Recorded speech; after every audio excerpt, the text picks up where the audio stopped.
ازيكم عاملين ايه؟ انا فاطمة الزهراء. لو اول مرة تشوفوني ما تنسوش تشتركوا في القناة ولايك وشير للفيديو وفعلوا زر الجرس. النهاردة بقى هنعمل مع بعض طريقة النجريسكو. يلا بينا نبتدي. اول حاجة هجيب طاسة وهحط فيها معلقة سمنة. اول خطوة بعملها ان انا بحمر الفراخ. هحط معلقة سمنة او معلقة زبدة او زيت زي ما انتوا حابين، بس انا حطيت معلقة سمنة. وجبت بصلة وقطعتها مكعبات صغيرة وهقلبها كده في السمنة لحد ما تدبل. بس كل اللي انا عايزاه انها تدبل. وهحط معلقة توم صغنونة خالص، يعني حوالي زي فص توم كده او فصين توم مفرومين، وهقلبهم مع بعض كده لحد كده ما ريحتهم تطلع مع بعض وخلاص. وبعدين هكون مقطعة الفراخ قطع صغيرة. انا جبت حوالي نص كيلو فراخ وقطعتهم كده مكعبات بالشكل ده. غسلتهم الاول كويس وقطعتهم مكعبات. لو اول مرة تشوفوني ما تنسوش تشتركوا في القناة ولايك وشير للفيديو. هحط بقى التوابل بتاعتي اللي انا بحبها. انا حطيت رشة ملح، رشة فلفل اسمر، حط رشة بابريكا،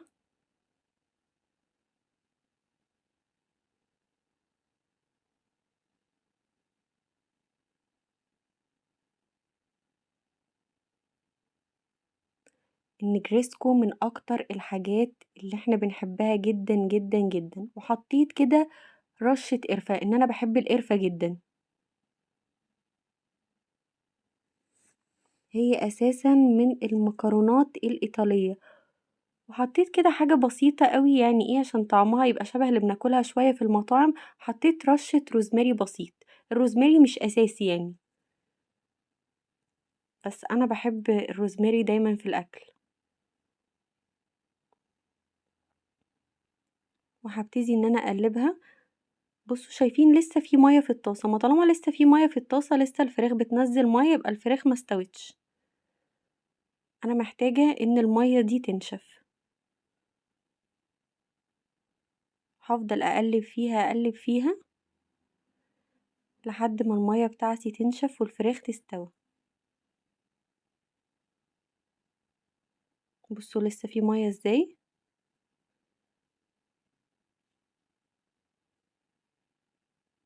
عايزاكم بقى تجربوها وتقولوا لي ايه النتيجه وتكتبوا لي رايكم في الكومنتس. وهسيب لكم كمان الاكونتس بتاعت الفيسبوك والتيك توك والانستجرام تعملوا لها فولو. بصوا هي كده خلاص استوت معايا، الميه بتاعتها نشفت واتحمرت كويس. هي كده استوت. وفي نفس الوقت بقى وانا بعمل الفراخ بكون جايبه حله وحاطه فيها ميه وحاطه فيها رشه ملح ومعلقه زيت.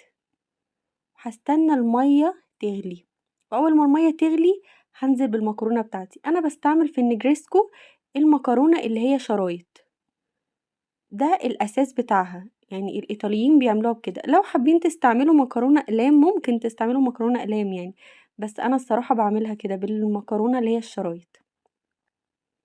هسلق المكرونه. وبعدين بقى الخطوه التانية ان انا هبتدي ان انا احضر البشاميل. احضر معاكم بقى البشاميل خطوه بخطوه. القاعده بتاعت البشاميل قلتها لكم قبل كده، ان انا بحط عدد معالق الزبده او السمنه قد عدد معالق الدقيق بالظبط. يعني انا هنا حطيت 5 معالق زبده، هحط قصادهم 5 معالق دقيق بيكونوا ممليين على اخرهم، يعني المعلقه تكون كده ممليه بشكل هرمي. وبعدين هبتدي ان انا هقلب على نار هاديه عشان خاطر البشاميل ما يتحرقش مني. وهبتدي ان انا اقلب بسرعه بسرعه بسرعه جدا. وبعدين هبتدي ازود اللبن. انا حطيت حوالي، يعني ممكن يكون مثلا كده 4 كوبايات لبن او 5 كوبايات لبن في الرينج ده. هكتب لكم كل المقادير في صندوق الوصف تحت. وانا بقلب بالبشاميل بصب بالايد التانية عشان خاطر البشاميل ما يكلكعش مني. دي احسن حاجة ان البشاميل ما يكلكعش منكم. انتوا تخلوه على نار هادية وعلى طول تفضلوا تقلبوا باستمرار. يعني البشاميل ما يتسابش خالص لوحده على النار من غير ما يتقلب، واتأكد الأول ان هو كله داب. هفضل اقلب كده باستمرار لحد ما اوصل للقوام اللي انا عايزاه. بعدين بقى ابتدي اتبله بالتوابل اللي انا حباها، ملح، فلفل اسمر. هو ملح وفلفل اسمر ده اساسي، انتوا ممكن تكتفوا بيه كمان، بس طبعا انتوا عارفين انا قلتلكوا ان انا بحب القرفة جدا، فعشان كده انا حطيت رشة قرفة. هبتدي ان انا هقلبه كويس جدا.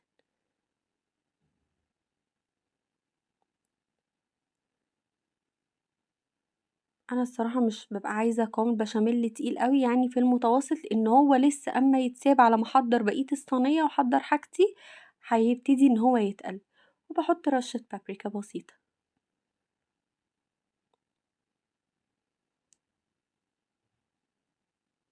لو عملتوا الخطوات اللي انا بقولكوا عليها بالظبط، البشاميل هيظبط منكم ومش هيكلكع خالص. وانا قمت حطيت كده ايه، معلقة كريمة لباني من عندي. كل الحاجات دي بتضيف للمكرونة، بتضيف لها طعم. اي نعم بتبقى دسمة شوية، بس هي النجريسكو مينفعش غير كده، مينفعش غير انها تكون دسمة. انا بحب ان انا ايه ادلع كده البشاميل بتاعتي، النجريسكو بتاعتي تبقى فظيعة، فحطيت معلقة كده قشطة او معلقة كريمة لباني برضو ينفع، بتضيف لها طعم جدا. قمت حطيت كده ايه رشة جبنة موتزاريلا عشان خاطر تخليها تمط. ممكن تحطوا جبنة تركي برضو، ممكن لو عندكم جبنة كيري ممكن تحطوا جبنة كيري، يعني كل الحاجات دي بتبقى حلوة قوي. وبعدين بقى هنا نبتدي ان احنا نحضر صينية البشاميل بتاعتنا. اول حاجة بقوم حاطة زي مغرفة كده من البشاميل عشان خاطر المكرونة ما تلزقش بتاعتي، كأني بحط زي سمنة، بس انا ما بحط السمنة، انا بقوم حاطة البشاميل. وبعدين ببتدي احط نص كمية المكرونة، واقوم ابتدي احط البشاميل، وبعدين هقوم مقلباهم مع بعض.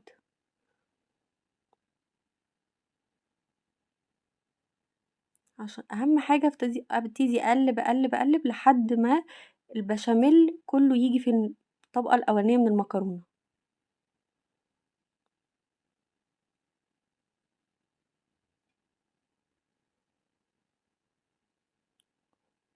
وبعدين هقوم رصة الفراخ بتاعتي.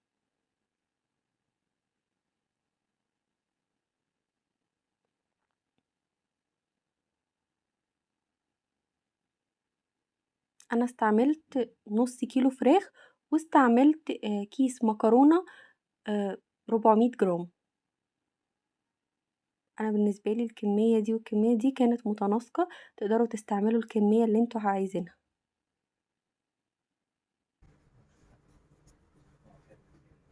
ان شاء الله نتصور 3 كاميرات، 2 هنا وواحده جوه ان شاء الله. قمت بقى انا شوف قمت فيديو هديكي حطيت سرعه برضو كده ايه عايزه عشان خاطر ايوه لسه تمط، حطيت كده ايه عادي احنا رشة هنجرب جبنة موتزاريلا. كده كده احنا لسه قدامنا وقتين.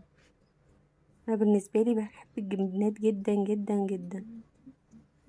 انا مش عارفه. ممكن زي ما قلت لكم تستعملوا جبنة تركي، جبنة بارميجان، زي ما انتوا حابين. بس وبعدين بقى نيجي للنص التاني اللي اتبقى معايا من المكرونة، في نفس الطبق بتاعه كده هقوم ابتدي عليه احط كمية بشاميل، وهقلبه بقى في الطبق لحد ما كله يختلط ببعضه. بصوا طريقتها سهلة جدا ومش هتاخد وقت خالص، في نفس الوقت من اكتر الحاجات اللي احنا بنحبها جدا. وبعدين يعني الصينية بتنفع في العزومات جدا، لو عندك اي عزومة ممكن تقدميها في العزومات. كده احنا قلبناهم مع بعض.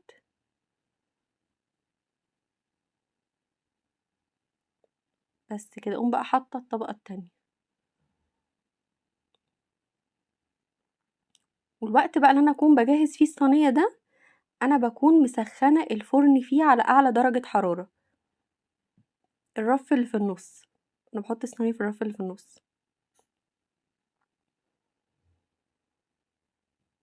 عايزة اقول لكم طعمها طالع في الاخر فظيع.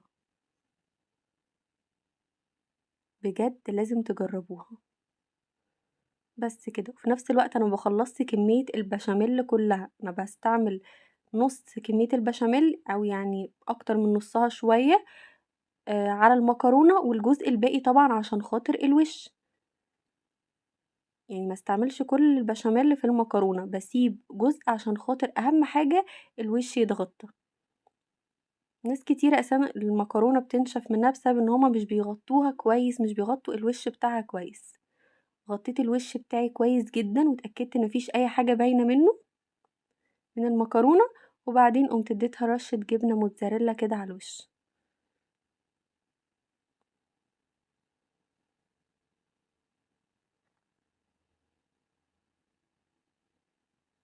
مستنية رأيكم في الكومنتس، عايزاكم تعملوا لايك وشير للفيديو، وما تنسوش تشتركوا في القناة وتفعلوا زر الجرس عشان خاطر يوصلكوا كل جديد. بس كده خلاص، هي خلصت كده معانا، سهلة ومتاخدش اي وقت. بعدين قمت دخلتها في الفرن على الرف الوسط على اعلى درجة حرارة، عشان خاطر بس هي كل حاجة مستوية فيها، عشان خاطر بس المكونات بتاعتها تسخن. وبعدين بشغل الشواية كده ممكن دقيقة او دقيقتين على حسب، وساعات مش بشغلها على حسب، يعني كل مرة بتختلف معايا. وبالهنا والشفا. النهارده هنعمل المبكبكة. المبكبكة هي طريقة من طرق المكرونة بس على الطريقة الليبية. المبكبكة هي مش أكلة مصرية خالص، هي أكلة ليبية، واعتقد ان احنا كلنا بنحبها، ودايما بنروح اي مكان بدوي بنحب نطلب المبكبكة. النهارده هنعملها بطريقة سهلة خالص. هنجيب حلة وهنحط فيها زيت. المبكبكة اساسها زيت الزيتون، لو عندكم زيت زيتون استعملوا زيت زيتون، بس انا ما كانش عندي زيت زيتون فاستعملت زيت ذرة او زيت عباد الشمس، عادي يمشي برضو، بس لو عندكم زيت زيتون يفضل جدا، هي بتبقى فيها طعم زيت الزيتون كده، الليبيين بيعملوها بزيت الزيتون. وهنحط حوالي كده زي 7-8 معالق زيت، يعني احطه بالويم يعني عادي. هنسخن الحلة كويس جدا، وهنكون محضرين في الوقت ده، هنكون مقطعين بصلاية كبيرة، مقطعينها قطع صغيرة كده. هي المبكبكة مختلفة شوية عن المكرونة العادية. هنحط البصلاية ننزلها في الزيت، وهنديها تقليبة كده لحد ما تدبل. لو أول مرة تشوفوني ما تنسوش تشتركوا في القناة ولايك وشير للفيديو. هفضل أقلبها كده، هقلب باستمرار لحد ما البصلة تدبل. اوعوا بس اهم حاجة ان هي ما تتحرقش منكم وتبقى عاملة شبه بتاعة الرز الصيادية، هي بس مجرد ان هي تدبل وانتوا هتشوفوا اللون بتاعها في الفيديو. وكمان ما تنسوش ان انتوا تشتركوا في الاكاونت على الانستجرام والتيك توك والفيسبوك، هسيب لكم اللينك تحت في الديسكريبشن. بصوا البصلة دبلت ازاي.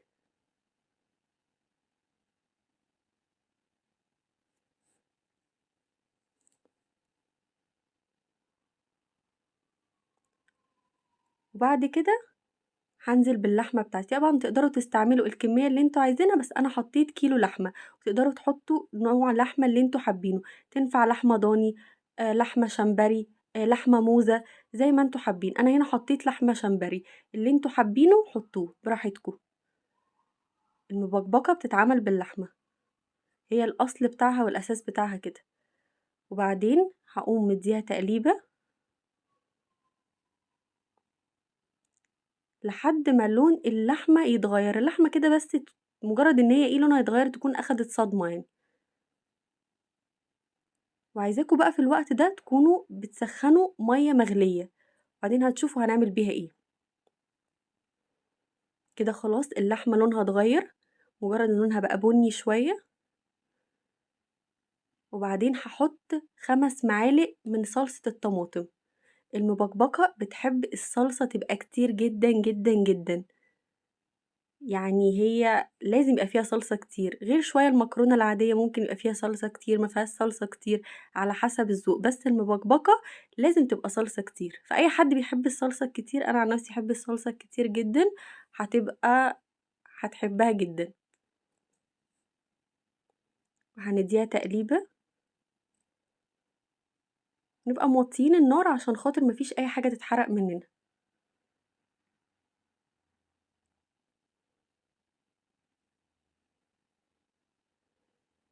عايزاكم بقى تتفرجوا على الفيديو للاخر عشان خاطر تشوفوا كل الستبس، هتطلع تحفة وطلع طعمها فظيع.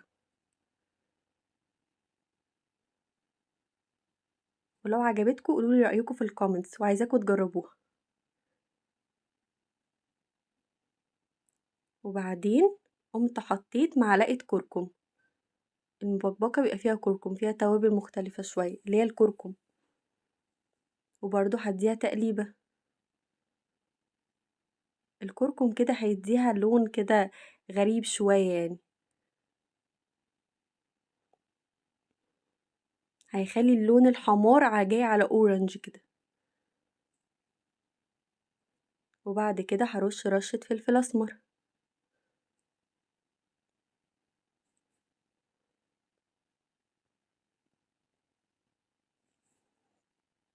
وهقوم برضو مديها تقليبة.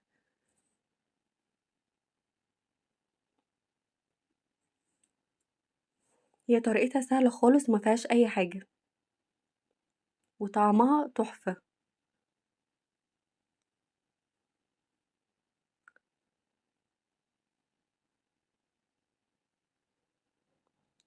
وبعدين بقى هنزل بعصير الطماطم. هكون مجهزة حوالي نص لتر من عصير الطماطم.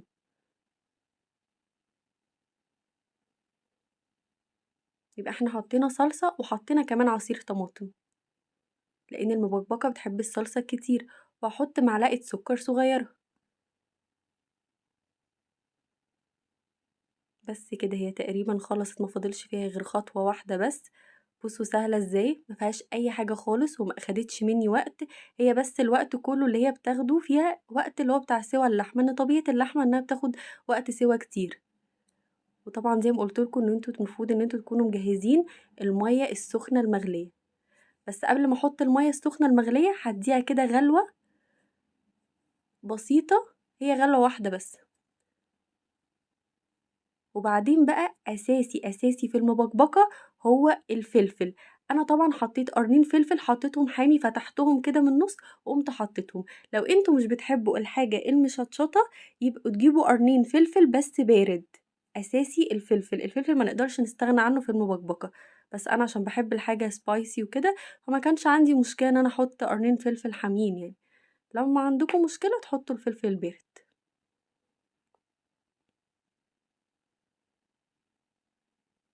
الفلفل بيديها تيست فظيع، هو ده اللي بيميز المكرونة المبكبكة عن المكرونة اللي هي العادية الإيطالي. وبعدين هنزل بالمية المغلية. هحط المية بحيث ان هي لازم المية تبقى سخنة، ده هيساعد على سوى اللحمة كتير جدا، بحيث ان هي تغطي كده اللحمة بحوالي 3 سنتي كده. بصوا زي ما انتوا شايفين كده اللحمة خلاص ما بقتش شايفاها، ما بقتش باينة.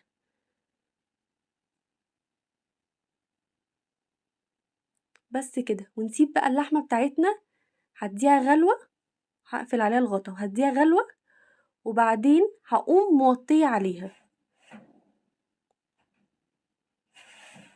يبقى انا هديها غلوة بسيطة وبعد كده هقوم موطية عليها واسيبها بقى ان هي تستوي على مهلها. على حسب نوع اللحمة بتاعتكم هتاخد من ساعة، ساعة ونص، ساعتين على اقل من مهلها. بس كل نص ساعة نفتح ونبص على الحلة عشان خاطر المية ما تنشفش. لو المية نشفت اللحمة هتتحرق والبصل هتتحرق والاكلة هتبوظ خالص يعني. فانتوا كل نص ساعة كده بصوا عشان خاطر تشوفوا المية لسه موجودة ولا لا. وما عندكم مفيش مشكلة لو انتوا لقيتوا المية قلت. بصوا انا هنا بشوف اللحمة كده، ده كان تقريبا بعد حوالي ساعة لقيتها لسه ما استوتش شوية. على حسب، شوفوا انتوا بتحبوا السوى اللي انتوا حابينه. لو انتوا بتحبوا اللحمة مستوية ويل دان، لو بتحبوها ميديم، انا عن نفسي بحبها مستوية على الاخر يعني، بحبها تكون زبدة. وبعد كده هجيب المكرونة اللي هي المقصوصة او بيقولوا عليها الخواتم، اللي هي المكرونة اللي بالشكل ده. هي المبكبكة متتعملش غير بالشكل ده، هو بالشكل ده بيبقى ليها طعم مختلف عن اي نوع تاني مكرونة تاني. زي ما قلتلكوا كل نص ساعة تبصوا على المية وتشوفوها قلت ولا. انا كنت زودت حوالي زي كوبايتين مية سخنين كده لان المية عندي قلت شوية، بس اهم حاجة كنت متابعاها بحيث انها ما تتحرقش مني. بس. وبعدين باقوم حاطة المكرونة زي ما هي كده، بافتح الكيسة واحطها زي ما هي، مش باسلقها ولا أي حاجة، هي في الصلصة والمَيّة كل ده بتخلّيها إن هي تستوي بسرعة، ما بتاخدش يعني ربع ساعة بالكتير وبتكون المكرونة استوت كويس جدًا. طبعًا أنا باحط المكرونة بتكون اللحمة استوت وتبقى الصلصة متسبكة وكل حاجة، والمكرونة ما بتاخدش غير ربع ساعة بس سِوَى وخلاص. شايفين الصلصة كتيرة إزاي؟ المكرونة المبكبكة دي من أكتر الحاجات اللي أنا باحبها جدًا، ودايمًا لمّا باروح أي مكان بدوي باقوم طالباها. وبعدين بقى حطينا رشة الملح، إن طبعًا إحنا وإحنا بنسلق اللحمة ما ينفعش إن إحنا نحط معاها ملح، ده لو بتسلقوا لحمة أيًا كانت يعني، لو هتعملوا شوربة عادي باللحمة من غير أي أكلة لازم تحطوا الملح بعد ما اللحمة تستوي. بس كده، هي سهلة وبسيطة جدًا وما بتاخدش وقت خالص، وتوابلها مش كتيرة، وطلعت طعمها فظيع كده وjuicy وفيها صلصة كتير، أنا باحب الصلصة أوي وطلعت شوية spicy إن أنا حطيت طبعًا قرنين فلفل، بُصّوا فظيعة إزاي، ولونها جميل جدًا، جدًا، جدًا، بجد لازم تجربوها، طعمها تحفة، واللحمة بقت مستوية وطعمها جميل، بُصّوا فظيعة، جربوها وقولوا لي إيه رأيكم. طبعًا المبكبكة لازم تتاكل سخنة وفي ساعتها، يعني أنا بعد كده الصلصة ممكن تجمد شوية، فهي في ساعتها لازم تتاكل، لازم تتاكل سخنة مولعة والصلصة كده تبقى كتيرة أوي فيها.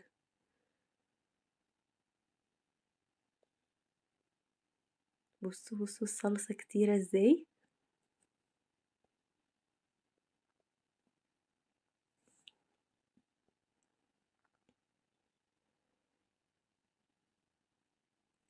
شكلها فظيع.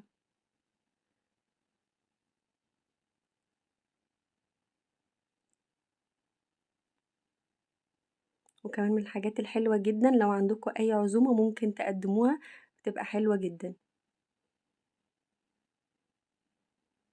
بُصّوا فظيعة إزاي والصلصة فيها عاملة إزاي، بالهنا والشفا. باعمل مكرونة بالPinky sauce، عايزاكم تتفرجوا لآخر الفيديو عشان خاطر تشوفوا إيه الPinky sauce ده أو الصوص الوردي. أول حاجة هنسلق المكرونة، هنجيب حلة ونحط فيها مَيّة ونحط رشة ملح ومعلقة زيت. لو أول مرة تشوفوني ما تنسوش تشتركوا في القناة ولايك وشير للفيديو. وبعدين هنستنى ما المَيّة تغلي وهنحط المكرونة، تقدروا تختاروا نوع المكرونة اللي انتوا حابينه براحتكم زي ما انتوا عايزين، انا اخترت المكرونة البنة، اخترت كيس 400 جرام. خلينا بقى نبتدي نحضر اول خطوة في البينكي صوص. اول حاجة هنبتدي نحضر صوص بشاميل عادي جدا. المقادير اللي انا هستعمل معلقتين زبدة قصادهم معلقتين دقيق، زي ما قلتلكوا قبل كده ان البشاميل لازم يكون الزبدة تكون قد الدقيق بالظبط، وبحط معالق دقيق كبيرة، معلقتين زبدة كبار ومعلقتين دقيق كبار. وانا بحضر البشاميل بكون موطيه النار عشان خاطر البشاميل ما يتحرقش مني، واهم حاجه ان انا اضربه كويس جدا جدا جدا وبسرعه، واكون مهديه النار عشان خاطر الدقيق ما يكلكعش. لو لقيتوه ان هو بدأ يكلكع منكم شويه ما تقلقوش. وبعد كده اول ما البشاميل يتضرب مني كويس هبتدي ان انا هبتدي اضيف اللبن تدريجيا. انا حطيت كوبايتين لبن، بضيفه واحده واحده عشان خاطر ما يكلكعش مني، وابتدي اضرب جامد جدا لحد ما البشاميل يتظبط معايا. البينكي صوص هو عبارة عن مزيج ما بين الوايت صوص والريد صوص. بعدين هنبتدي نحط التوابل، هنحط ملح وفلفل اسمر بس، مش عايزين نكتر في التوابل بتاعة البشاميل عشان خاطر الريد صوص هيبقى فيه كمان توابل، فعشان خاطر ما تبقاش حادقة او يبقى طعم التوابل غالب على طعم المكرونة فبتبقى طعمها مش حلو. وكده يبقى احنا خلصنا اول جزء من البينكي صوص، صوص البشاميل. سهل جدا مفهوش اي حاجة وتغيير جدا جدا المكرونة، وصدقوني تحفة لازم تجربوها، هتفرق قوي معاكو اما تجربوها. خلينا بقى نبتدي ان احنا نحضر المكون التاني اللي هو الريد صوص. هنجيب معلقتين زبدة او ممكن تستعملوا زيت زيتون زي ما انتوا حابين، لو اول مرة تشوفوني ما تنسوش تشتركوا في القناة ولايك وشير للفيديو وفعلوا زر الجرس، وكمان هسيب لكم الاكونتس بتاعت الفيسبوك والانستجرام والتيك توك تحت في صندوق الوصف، عايزاكم تعملوا فولو للاكونتس.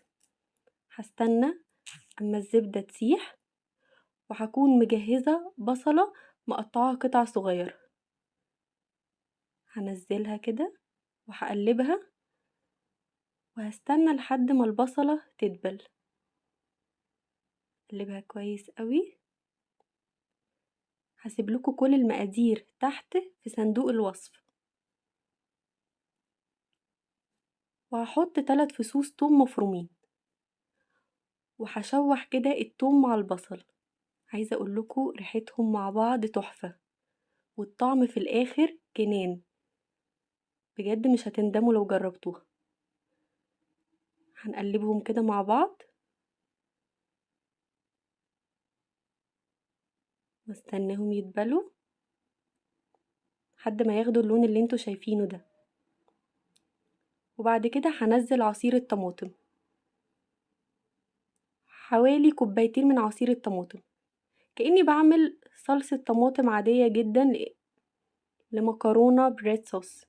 وهحط معلقتين من الصلصة، رشة ملح ورشة فلفل اسمر ورشة زعتر. ولو عايزين طعمها يبقى ايطالي قوي ممكن كمان تحطوا ريحان مجفف. انا حطيت هنا برضو توابل، فعشان كده قلتلكم ما تحطوش توابل في البشاميل. وهنحط معلقة سكر صغيرة، وهنقلبهم مع بعض وهنستنى لحد ما تتسبك. بس كده احنا كده خلصنا المكرونة اللي بالبينكي صوص. سهلة جدا ومفيهاش اي حاجة وما اخدتش مني وقت خالص، وتغيير لروتين الاكل، وطلع طعمها تحفة. بعدين نغطي عليها ونستناها تتسبك. اهي الريد صوص بتاعنا اتسبك. عرفنا ازاي ان هي اتسبكت؟ لقينا السمنة طلعت فوق والصوص نزل لتحت، كده انا بعرف ان هي اتسبكت. بس كده مفيهاش اي حاجة خالص. الخطوة بقى اللي بعد كده هنجيب البشاميل بتاعنا اللي احنا عملناه ونقوم حاطينه على الريد صوص. ممكن تشوفوها ان هي حاجة غريبة، بس لا، طلع طعمها تحفة. عايزة اقول لكم على حاجة، لو انتوا ممكن تستبدلوا البشاميل بكريمة الطهي، بتبقى طعمها حلو جدا وكريمي، بتبقى طعمها برضو فظيع. بس انا ما كانش عندي كريمة طهي فعملت بشاميل، بالاتنين بتطلع طعمها حلو جدا. واقلبهم مع بعض لحد ما تديني اللون ده. بس كده. وبعدين هقوم حاطه المكرونه بتاعتي اللي انا سلقتها.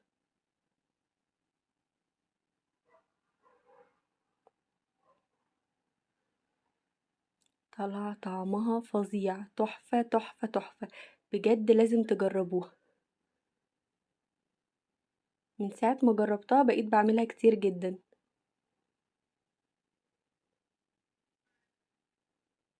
ما تنسوش بقى الكومنتس وقولولي رأيكم في المكرونه ايه. ما تنسوش تشتركوا في القناه وتفعلوا زر الجرس عشان خاطر يوصلكوا كل جديد، ولايك وشير للفيديو لكل اصحابكم. وهستنى بقى الكومنتس بتاعتكم اول ما تجربوا المكرونه، هتعجبكم جدا، بجد طلع طعمها تحفه تحفه تحفه. وبعدين بقى هنغرفها ونقدمها، بس لازم ناكلها وهي سخنه. وبالهنا والشفا. مكرونه البشاميل الترند الجديد. لو اول مره تشوفوني ما تنسوش تشتركوا في القناه ولايك وشير للفيديو. يلا بينا نبتدي. اول حاجه هجيب حله وفيها ميه، وهرش رشه ملح وهغطيها لحد ما تغلي. واول ما تغلي هجيب 400 جرام مكرونه البنه واحطها فيها لحد ما تتسلق.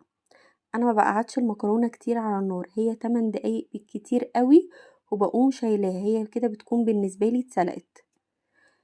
يلا بقى نشوف المقادير الترند دي.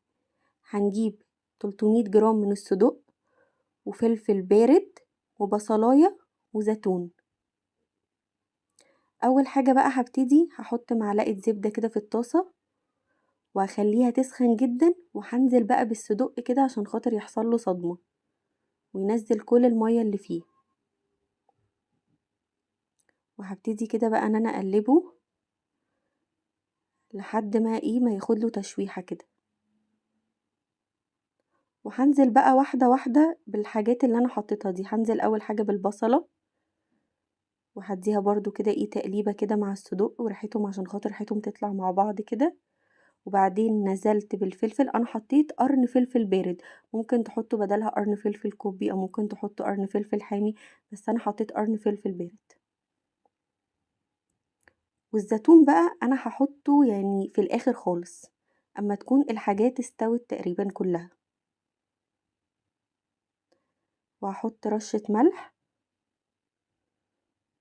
ورشة فلفل اسمر، مش هحط اكتر من كده، هو بس دي الحاجات اللي انا عايزاه يكون طريقتها سيمبل جدا، ومش عايزة التوابل تغطي على طعمها. وحطيت معلقة توم صغيرة مفرومة. كده كده انا هكتب لكم كل المقادير دي تحت في صندوق الوصف. وما تنسوش كمان تعملوا فولو الاكونت بتاع الفيسبوك والتيك توك والانستجرام. ابتدي بقى ان انا اقلبهم مع بعض. يلا بينا بقى نجهز البشاميل. حطيت 5 مكعبات من الزبدة او ممكن تستعملوا السمنة. ركزوا بقى في البشاميل عشان خاطر هقولكوا ازاي ما يعجنش منكم وما يبص. وهحط قدهم بالظبط 5 معالق من الدقيق، يبقى دايما الزبدة او السمنة بتكون قد الدقيق.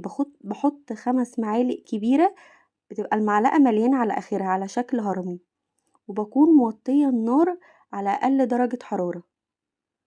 بفضل اقلب بسرعة بسرعة كده عشان خاطر البشاميل ما يكلكعش مني.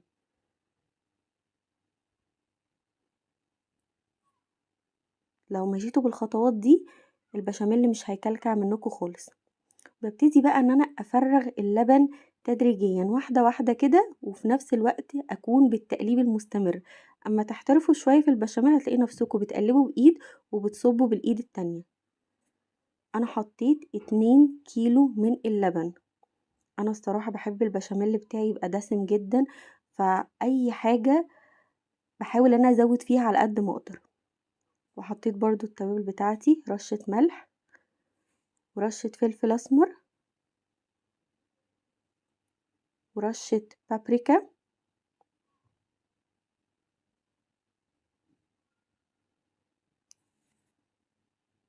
ورشة قرفة، لان انا بحب القرفة جدا جدا جدا.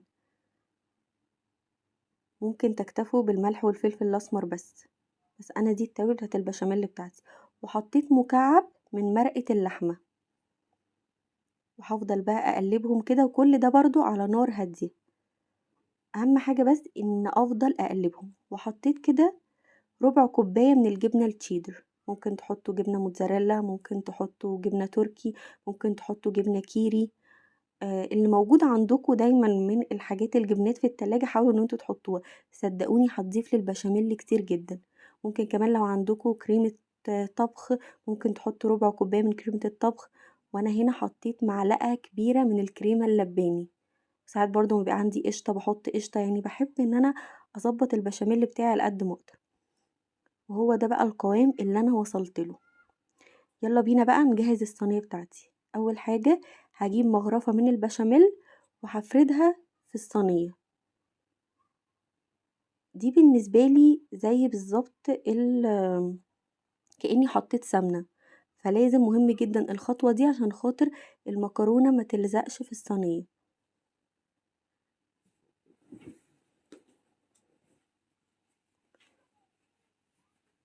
وبعدين بقى هقسم نص كمية المكرونة. حطيت بقى الطبقة الأولانية، وهبتدي بقى ان انا افرغ فيها كده البشاميل.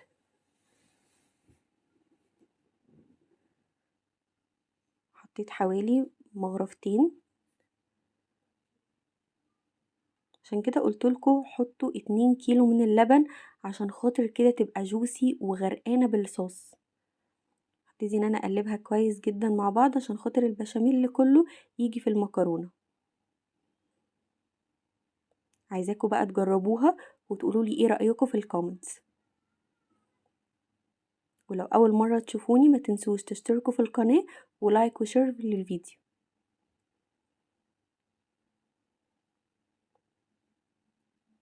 كده انا حطيت الطبقة الاولانية، وبعدين بقى قمت حطيت الصدق بقى فردته في النص كده. ممكن كمان بقى كده في النص تقوموا حاطين كده رشة جبنة تركي، رشة جبنة موتزاريلا. الحاجات دي كلها بتفرق جدا في الطعم. وانا برضو قمت هنا ايه حطيت كده رشة من الزيتون، حبة زيتون كده برضو ضافولها جدا. بجد طلعت تحفة تحفة تحفة، لازم تجربوها. ومن احلى الصواني كمان اللي بتنفع لو عندك عزومات. حطيت كده برضو في النص ايه مغرفة من البشاميل بتاعي وفردته كده.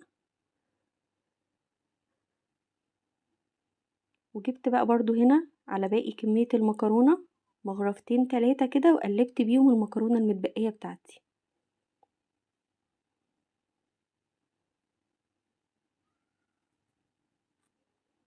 هفضل اقلبهم كده. بصوا طريقتها سهلة خالص، يعني فعلا حرفيا ما بتاخدش وقت جدا. طريقتها سهلة وبسيطة وطعمها بيطلع تحفة. مفيش حد ما بيحبش البشاميل. هبتدي افردها كده ايه بالتساوي. اهم حاجة ان انا وانا بفردها مش عايزة اي حاجة من الحشوة بتاعتي تبان. وانا كمان الصراحة حبيتها جدا بالمكرونة البنة. ممكن تستعملوا اي نوع تاني مثلا سباكيتي، بس هي البنة صدقوني هتبقى احلى حاجة. وبعدين بقى هحط كمية البشاميل بتاعتي الباقية. خدوا بالكوا انتوا بتحطوا البشاميل في المكرونة ان انتوا لازم تفوضوا كمية كويسة جدا عشان خاطر تغطوا بيها وش المكرونة. ولازم برضو ما يبقاش في اي مكرونة باينة خالص عشان خاطر ما تنشفش. وهنا بقى انا قمت حطيت اكتر حاجة بحبها في حياتي، حطيت كده رشة من الجبنة الموتزاريلا غطيت بيها الوش كله. وحطيتها في الفرن اخدت حوالي 10 دقايق ربع ساعة بالكتير قوي.